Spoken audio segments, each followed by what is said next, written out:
A very warm welcome, everyone. It's so good to be here in Cambridge. We're back. And the autumn drizzle has arrived, of course. The holiday season is long gone. Those Ibizan tans, I can see a couple fading in the room. But RTS is surely a ray of sunshine for us all. And I'm really excited about the programme we've all put together over the next 2 days. It is, as Jane said, a stellar lineup of speakers. And also just a chance to spend time together, which is very precious. I want to echo Jane's words and say a big thank you to the teams at the RTS and the BBC for all the hard work they've done to make it happen.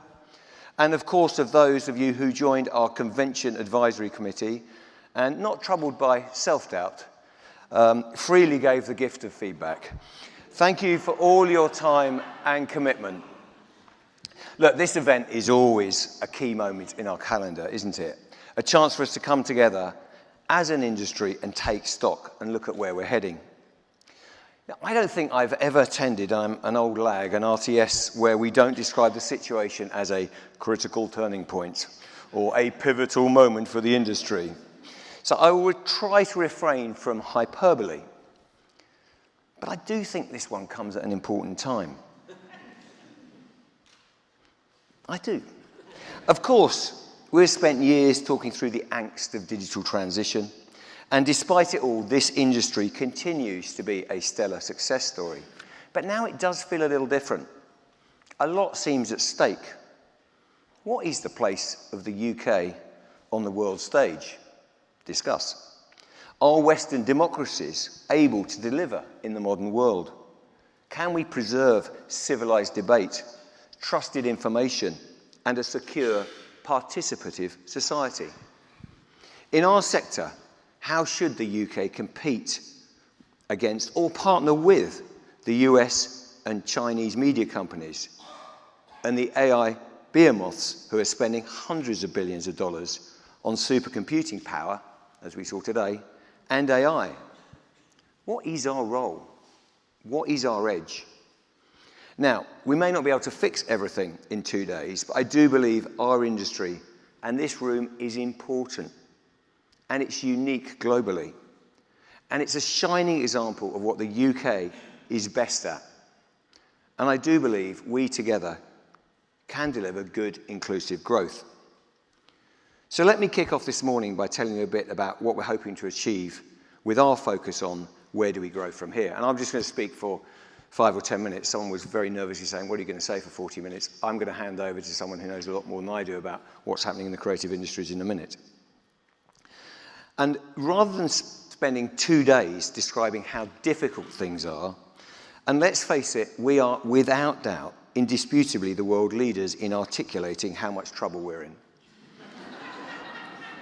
As a nation, we are Cambridge PhD level when it comes to self-flagellation. We want, over the next 2 days, to get a little practical. Our aim as the RTS and the team as we talk was to do 2 simple things. Identify those interventions that would actually grow our sector faster, attracting money, talent, growing skills, delivering economic and societal return to all. It's in our hands. It's our industry. It's our sector. What are we going to do about it?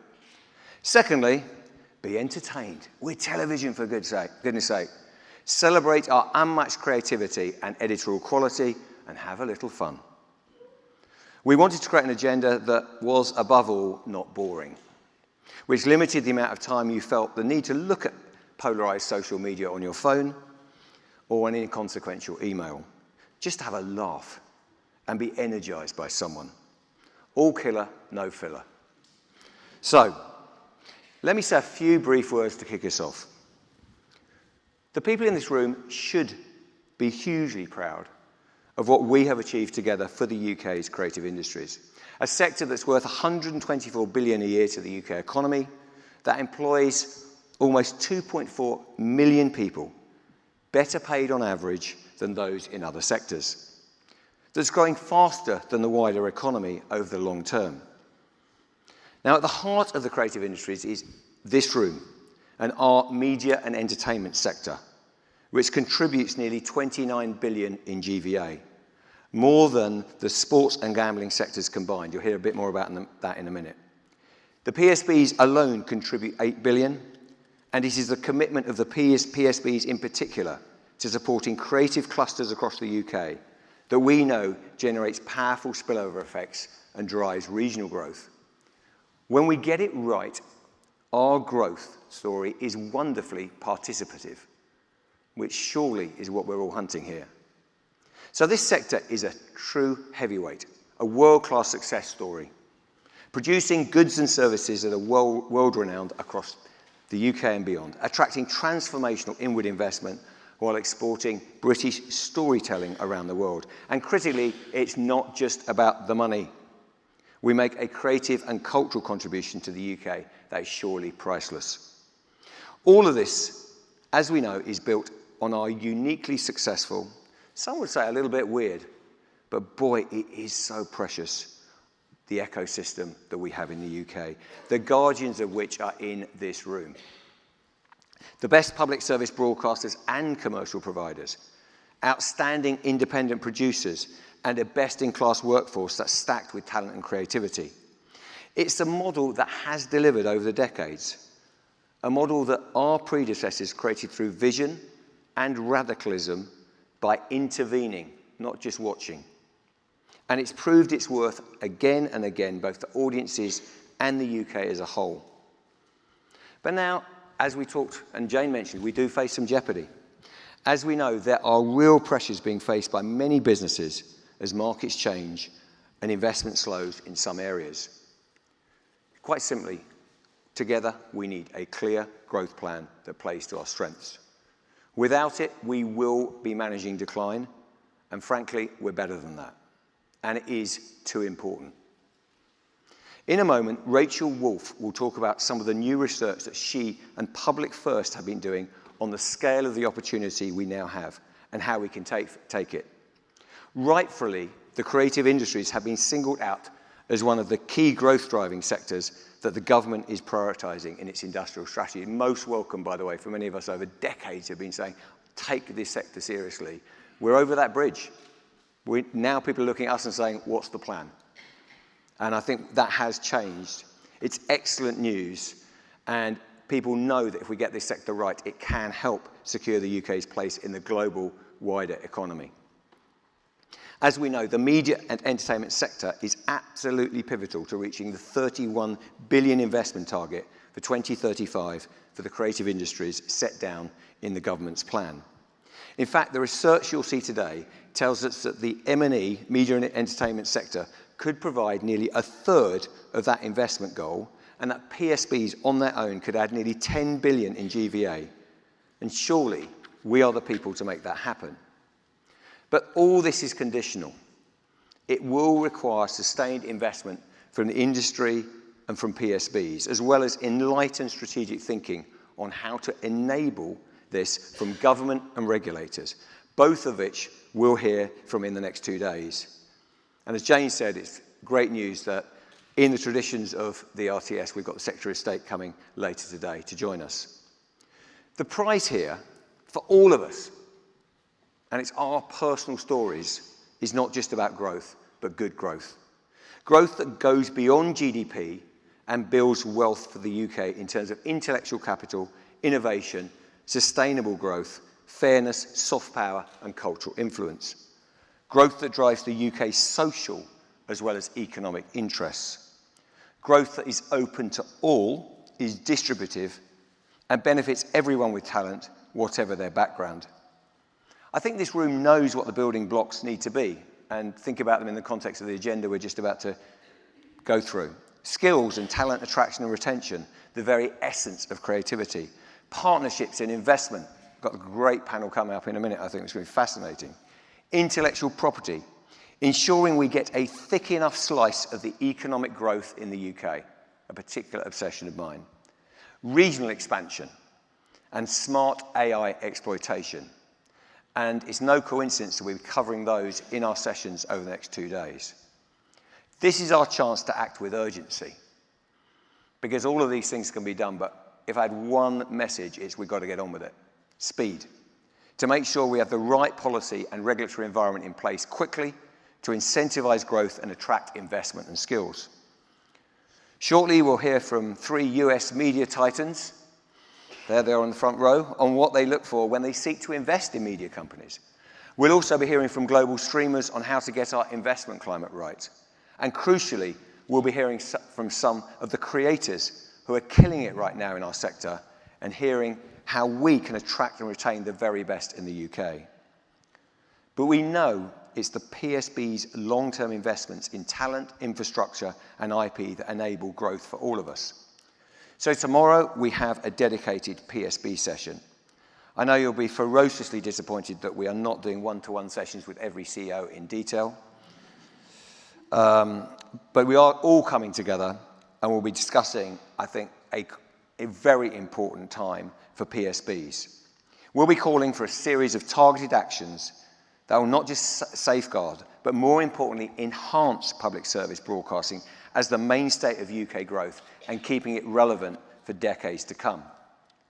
Of course, within that, and a few final thoughts, a major priority for me and for the sector is securing the future of a fully funded, universal, public service BBC.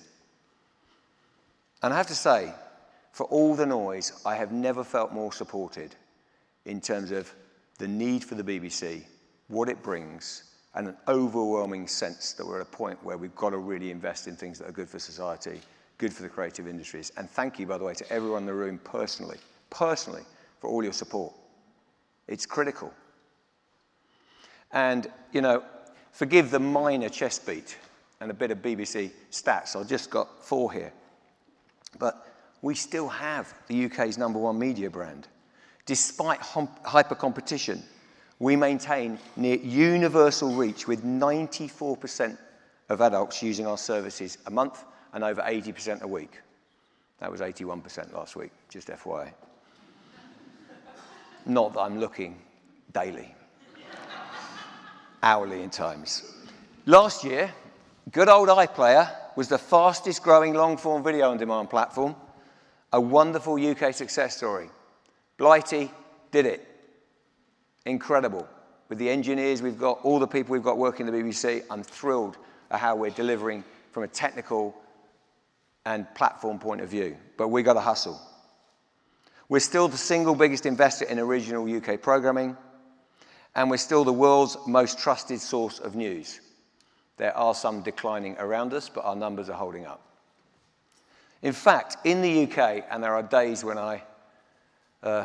anyway, let's move on. In the UK, trust in the BBC went up last year, went up. A significant achievement in a fraught election year in polarised times. Now, as you know, the government will soon publish their green paper and launch a public consultation on the BBC. And I'm sure no one in the room will have any views on where the BBC wants to go over the next decade. But more seriously, I really hope you can engage with that process. It's so critical that we hear your voice and we build a strong public service BBC. I hope that it will be the formal start of a big debate on our future and what our long-term role and impact should be for the UK. It's vital it's led by audiences. That's why we are going to support the debate with Our BBC, Our Future. It was the biggest, we've just done it, the biggest public engagement process we've ever undertaken. My email is pretty full anyway with people giving me their views on my beloved organisation, but emailing 40 million was a new level. Over 870,000 people have responded to our questionnaire, which closed over the summer. It's an incredible response, and we've got fantastic insights on going forward on the BBC. Right now, we're working through those findings, by the way, and we'll be setting out all the results soon so people can have a look through them. Now, let me be clear, this is not about the BBC focusing on self-interest or self-survival. People know me, I hate that defensive mindset and just shouting at people more loudly why the BBC is important. It's about a growth plan that makes sure public service broadcasting is totally relevant in the new world to every family, to every household. We are here to serve and also serve the industry.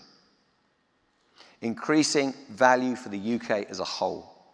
We'll be setting out exciting plans of a public service BBC for the future in the coming months. The BBC is not perfect, you may have noticed. but it acts as precious venture capital that drives economic and societal return, and we need to invest in it. But more than the BBC, this is about all of us, collectively, putting the right measures in place to nurture a very precious UK growth story, to be confident, to act with urgency, and dare I say, adopt a little bit of swagger. Setting our sights on good growth and being crystal clear about what we need to do to make it happen. That's what these 2 days are all about, and having a little fun, dare I say, while we're at it. So let's get straight into it with Rachel Wolfe of Public First. Rachel, thank you, everyone.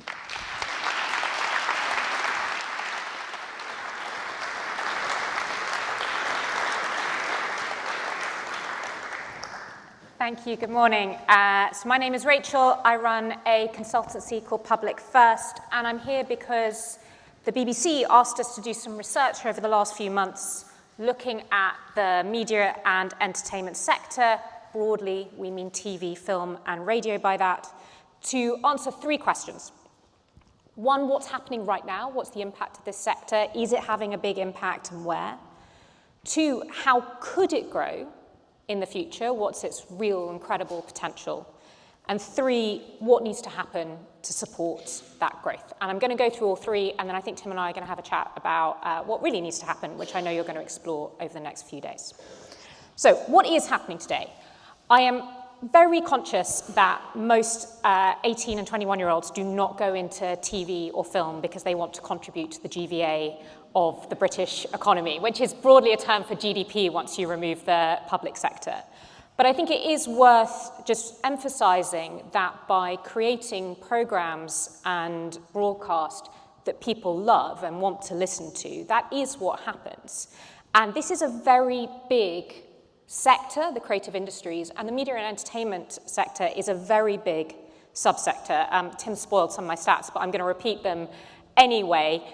If you compare that to, say, the sports sector, which is about 20 billion, it's significantly bigger. The entire agricultural sector is less than half of the impact of the media and entertainment sector today. And that is because it creates direct jobs. Over 500,000 people are employed in the sector. That's more than the population of Edinburgh.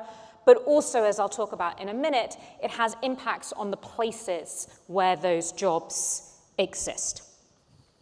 So if we look at what is happening across the country, the creative industries, as I suspect most of you know, is a fairly London and South East centric sector. If I were going to take a wild guess based on the taxi queue when I arrived this morning, a lot of people got the train from London to come to this conference. But that has actually changed quite significantly over the last few years, and the media and entertainment sector is leading the way for the creative industries in investing outside of London and the South East.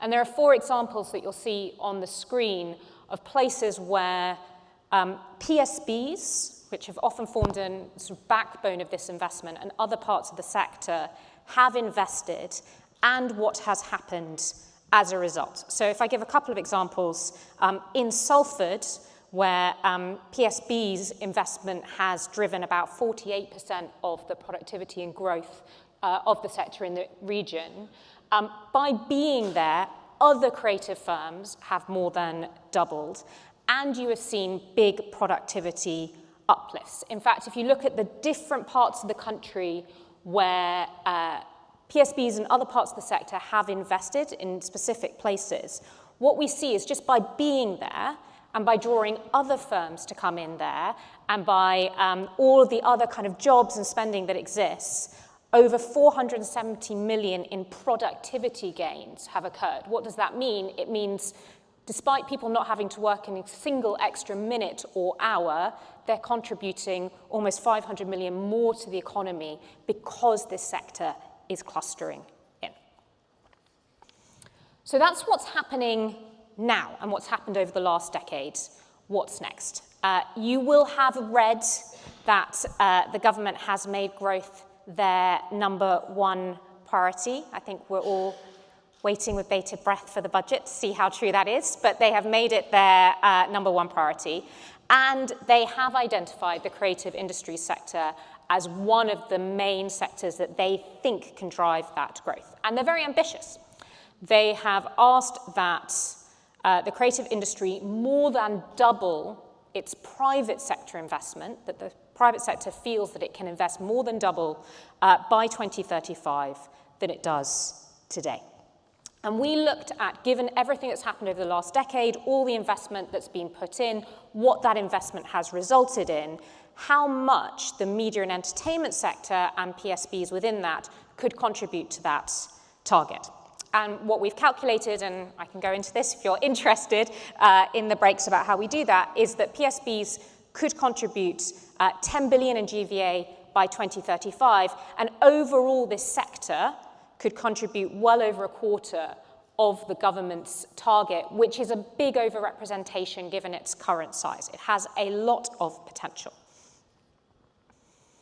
Now, why does it have that potential? It is because, as I tried to outline earlier, by thoughtfully investing in particular places and creating the kind of spillover effects in other industries in those places, it can have an outsized effect. Now, again, all of that depends on actually producing things that people want. I'm assuming that's going to happen. But what we saw when we talked to creative workers, not only particularly around the country, was that by being a strong sector in places, and by PSBs investing in talent in those places, it creates much more opportunity to collaborate, it creates more innovation, and that is exactly what we see from the statistics. All of that said, potential is just potential. I used to work in government. I cannot tell you how many white papers and green papers and industry sector strategies were produced with big numbers, none of which seem to have quite materialized 10 years later. What is actually necessary to achieve that potential? And I'm going to echo what Tim said, and we're going to talk about this a bit more, and I'm going to go through a couple of other policy ideas, but I think the main thing is speed. What this projected curve, so if you can see the dotted line, again, economists like doing that, hoping that it's all going to be a beautiful linear line in the future, is what that requires is not only consistency with what's happened in the past, so that's both the funding environment, the kind of investment that's made here, the kind of capital investment, but also an underlying regulatory environment and action with speed against the things that were in the industrial strategy so that you can reach that potential. And there are examples where that's been done very well. I've put one up on the board, broadband, where the government has created the underlying infrastructure and the funding regime, and it's allowed competition and investment from the private sector. There are also lots of examples where it hasn't. And so finally, before I talk about it with Tim later and get his views about what's required, I just want to stress three areas which I think might be interesting for the future and which we think from our modelling and work might make a difference beyond the basics, beyond the basic right funding environment, the basic right regulatory environment. So the first is really leaning into those places. As I said earlier, quite a lot of the gains from this sector are coming in from people moving in together.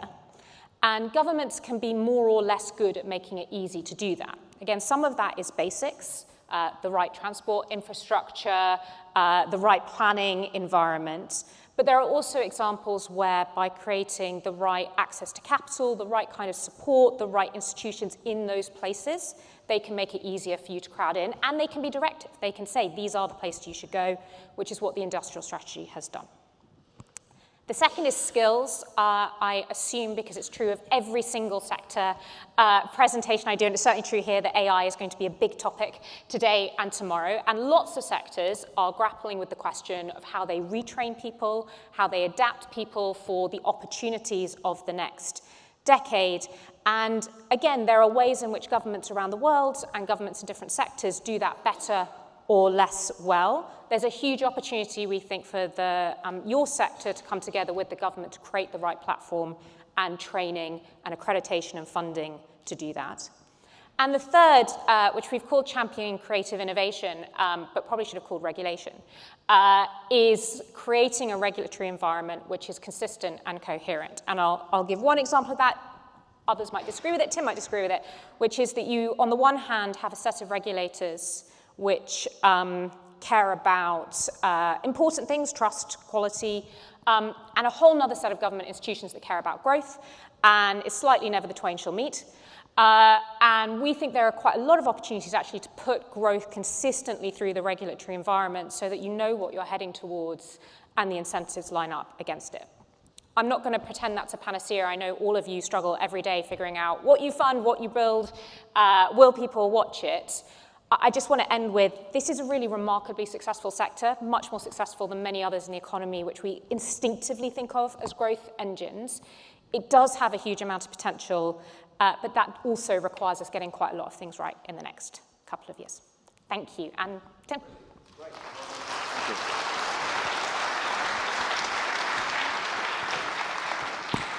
Brilliant. Now we've got, just over 10 minutes to chat a little bit about this, and it's wonderful to have you here with a broader perspective to talk about the sector. You mentioned, you talked about fibre and things. Yeah.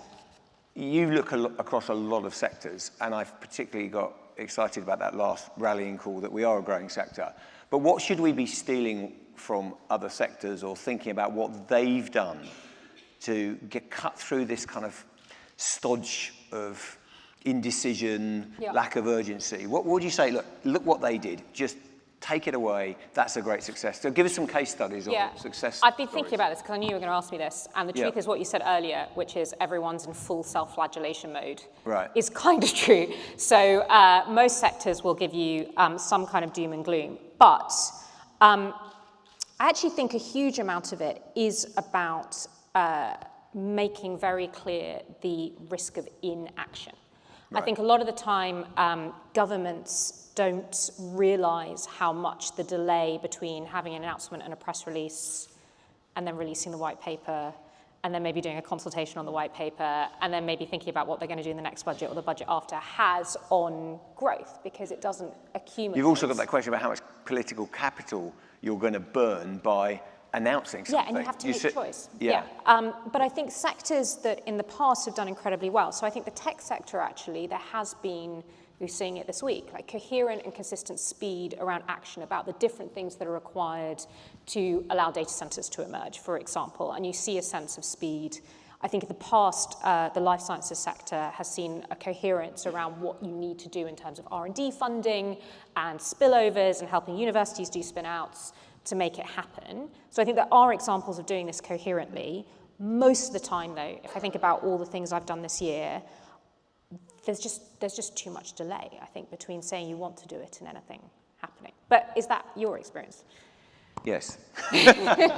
Yeah, I think we've got great people surrounding us, but the issue is, to your point, sometimes a course of action can be just leave it alone. The BBC, we want reform. We don't want the current system of exactly the same licence fee to continue. We want reform. We want it to modernise. We want to look at scope.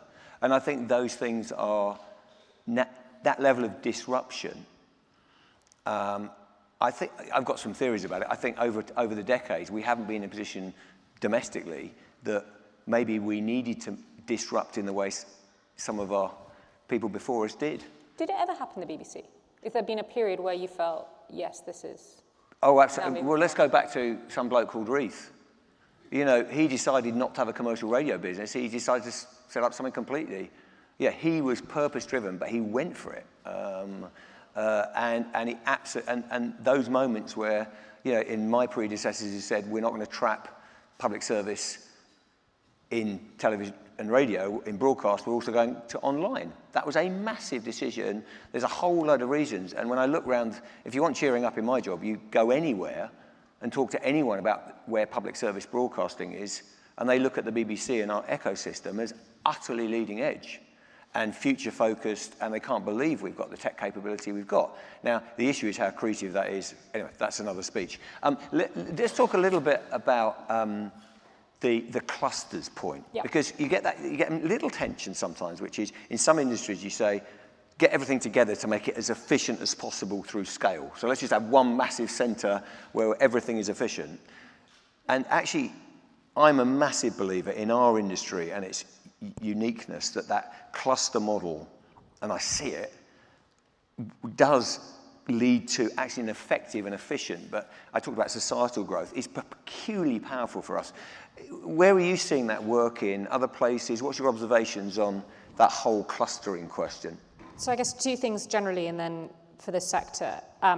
Most of you, again, will probably be aware that the UK is one of the most centralised countries on earth and actually has fewer places outside London South East that are big and growing than most other countries. And is that across the whole economy? That's across the whole economy. That's nothing to do with you guys. That's across the whole economy. Right. So the size of Birmingham, Manchester, Leeds compared to London, you look at France or Germany, we're very outsized. And that creates a problem, which is because no one invests there, no one thinks they should invest there, you never get the kind of catalytic effect. But in any big and growing city, so that might be San Francisco or Boston or in Japan or in Germany, it happens because you get these clusters. You get industries that start to invest in, and then more industries invest in, and then those kinds of jobs create spillover effects. They create supply chains, and then people go. So it definitely works. There was a period during COVID where I think everyone thought that didn't need to happen anymore. And I think all the economic data. So you'd be very supportive of the government. I mean, the government have actually pushed out and said, we want to drive the clusters. And you can see actually in my life, the regional mayors, the combined authorities, investing in the northeast. We've had money in from there. I was last week in the West Midlands, where the mayor there has committed hard cash, and the BBC moved titles up to Birmingham a few years ago. We're now doing a second phase of that. We've got 1,000 people employed in pretty much one street in Digbeth now, and you can see that changing. What stimulates that? What levers could we pull? Is it these regional funds? Is it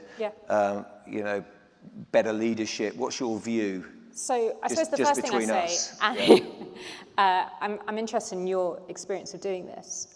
You have to accept that it takes a while. I think the first few years of going into a place like, I would guess the first few years of going into Salford, or the early period of West Midlands, it can feel like a hard slog, right? It takes a while for that hockey stick of growth to come up. So you have to have a reasonably long view of it. In terms of what the mayors can do, I think they finally have the power to do something, right? They have the power to link up transport, make it easy for you to get planning permission, create skills funds, work with you properly to understand what the barriers are and the blocks. We haven't had that for a long time. So I think they have massive power and potential, and if they get it right, you should see huge growth in these regions. I think the other thing is they're very excited, but we should just, one of the things we haven't been very good at, I think, is that they're particularly good jobs.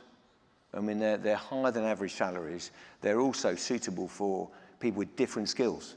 If you've got a practical brain versus an academic brain. I mean, the creative sector is a wonderful thing in terms of for different skills, different thinking, and that I think is really attractive. And then, of course, we've got our irrational, wonderful cultural effects that we're often, I think, a leading, what we've seen. You're glamorous. Places. Well, I wouldn't say glamorous, you can make the call, but but we're certainly, how people think about themselves, how your story is told, is your voice heard? Do you feel like this is a participative society? I think the creative industries, I mean, it really is win-win on so many fronts. And I think that is attractive to regions looking for growth plans. Now, with the BBC, I would say, to your point, I think you have to be patient, and this is interesting commercially, in terms of there needs a degree of patient capital in there.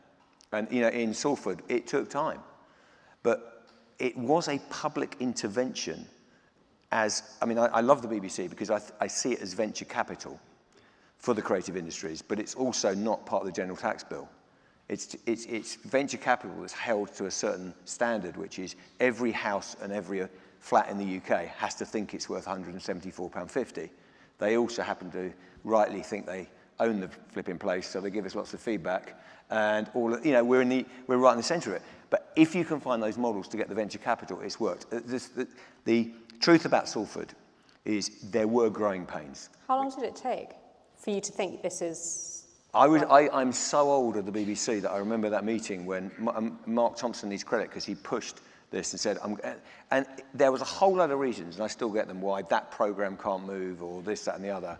So it wasn't without conflict or I'll call it tension, because they weren't literally fighting, but it was tense. I think we have to reach a point of discomfort in a lot of life. In Salford, we had the whole commuting thing, we had this, we had that. If you go there now, if you want, I mean, it is utterly inspirational. And the other thing, to get to tens of thousands of jobs, is it's not just the BBC. It's, thanks to ITV, thanks to the other partners. And what we're finding is it doesn't work if we're the sole actor. I mean, it has to be a number of people. We're going to, in the next session, look at attracting investment in the UK, among other things. What's your sense? I mean, today's been an interesting announcement, as we've got Trump brings across gifts from, as it were, from some of the big AI players. What do you think our record has been like as the UK in terms of attracting investment and our pitch? How's it been beyond this sector, just generally? Yeah, and I'm interested in what you find. So first, I would say, because you said at the beginning, yes, there are problems with the UK. We do much better than I think we give ourselves credit for. Why has that tech investment come in? It's not just because they want to do something nice for Trump's visit. It's because we are a country that remains exceptional for talent, and universities very good at creating startups. We are very innovative. We're very good at the early stages of growth. And we have always historically had a pretty stable regulatory and legal environment where people know what's happening. So I think in the past it's been trust. Yeah, absolutely. And actually, genuinely, I think, and I'm personally biased because my grandfather worked for the BBC all his life, but like the trust in institutions, not just BBC law, that's made a very big difference to investors. And they talk about that.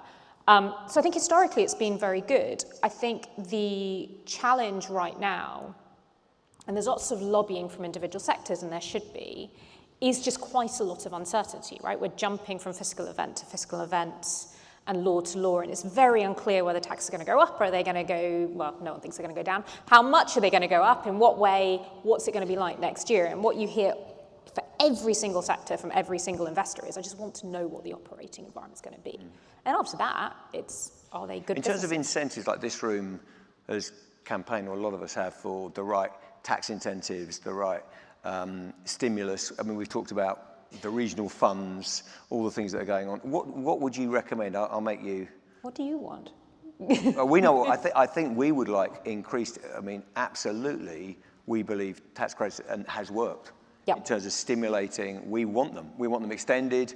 I'll have all we can take, frankly, because I think it's so important in terms of what I've laid out. So don't get me started on that. I think the regulatory environment's got to be clear. I think we need to get on with it. And I think that we need certainty, to your point.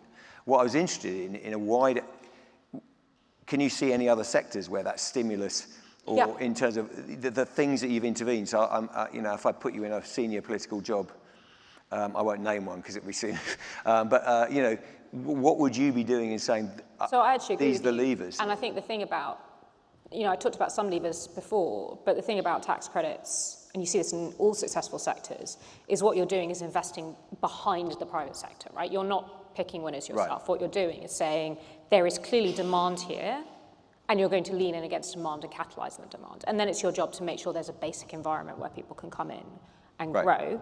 I think that has been done in some sectors. Again, it's about the speed and certainty with which you do it. Brilliant.